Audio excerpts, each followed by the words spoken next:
The snow whispered against the land like an old lullaby, soft and unrelenting, burying fence posts and dreams with equal grace.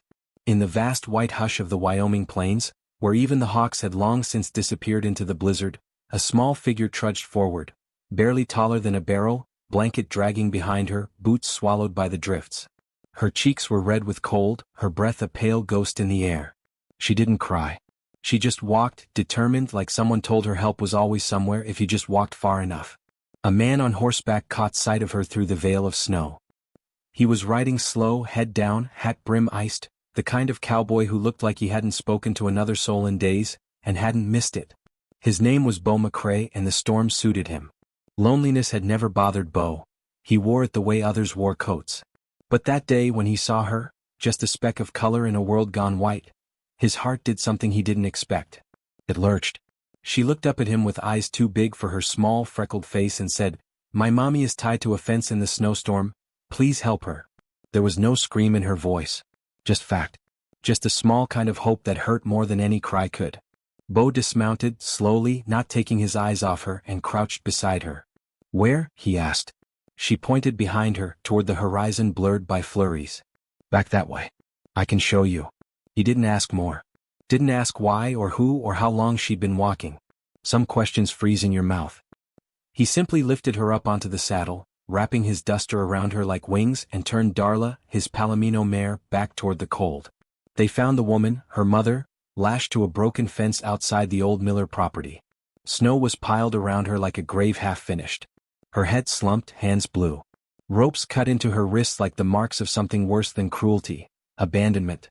Bo cursed low and pulled his knife, cutting the bindings gently. The woman collapsed into his arms with the weight of someone who'd stopped expecting to be held. He looked down at her pale, dirt-smudged face and something in him cracked.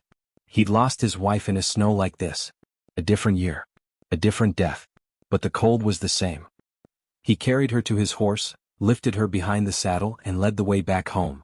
The little girl, whose name he hadn't yet learned, clung to the reins with quiet bravery, eyes flicking between her mama's face and the path ahead. Bo's cabin wasn't far, but that walk stretched like miles of memory. Inside the fire waited. The hearth popped with pine, throwing orange warmth against the log walls.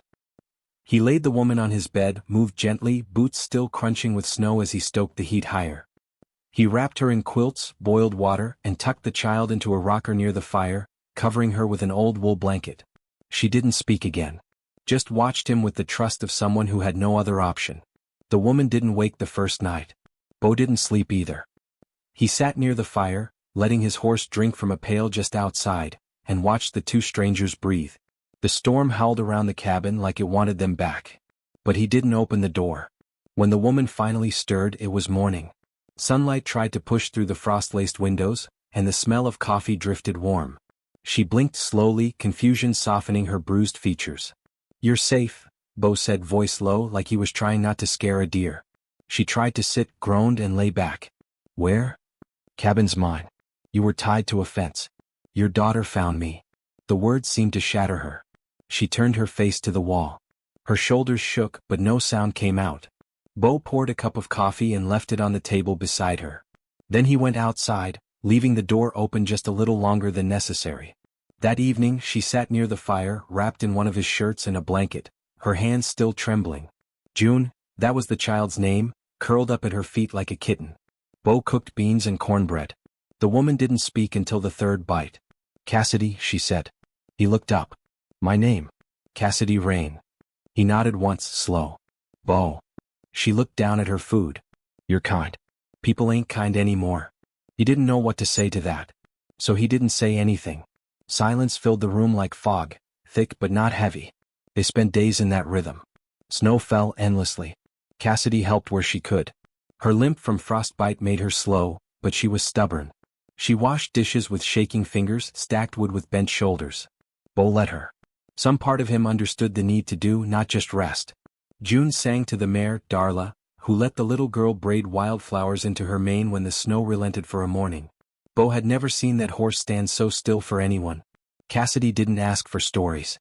Neither did he. But once she found an old photograph in the drawer, his wife smiling beside a cradle.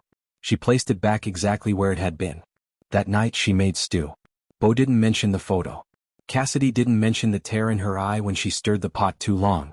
One night by the fire, Cassidy asked, "Why'd you help us?" Bo stirred his coffee. "You looked like someone who still had something left to lose." She looked at him for a long time after that, like he'd said something unkind and holy all at once. The snow began to melt in patches. Birds returned, uncertain. And with them, a new fear. Cassidy insisted on leaving. Said she'd burdened him too long. Bo told her the roads were still mud, but she was already gathering her few belongings. The clothes he'd lent her folded neat, the shirt she'd worn too long tucked beneath the blanket. Then the knock came. Sheriff Wallace Tibb. Hard eyes.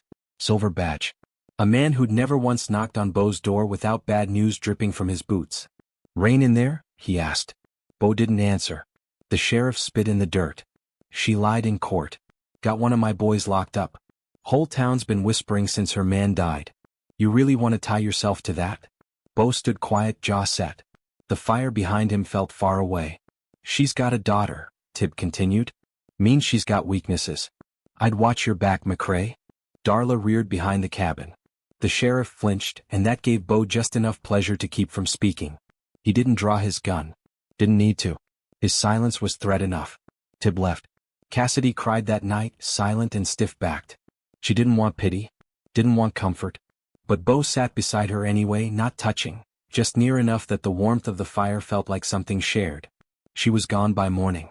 Left a note. "I can't be your problem. I can't be the reason someone kind gets hurt. Take care of June. She deserves light." Bo saddled Darla faster than he'd saddled anything in months. He didn't stop for coffee, didn't grab his coat. He rode into the gray with only instinct and memory.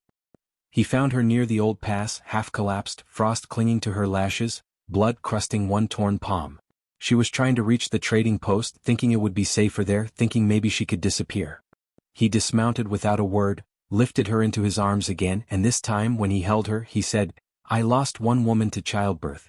I'm not losing another to fear." Her breath caught, then broke. Her arms wrapped around him slowly, like thaw returning to frozen limbs. When he carried her back, the storm had passed. The wind had gone still. Cassidy woke later, under his roof again. She didn't try to rise. She didn't apologize. She just reached for his hand. And this time Bo didn't flinch. June slept curled in the rocker, a sunbeam laying gold across her face. They sat there not speaking. But something in the silence was warmer than any fire. Somewhere beyond the trees, snow still covered the plains. But inside the cabin, spring had already begun.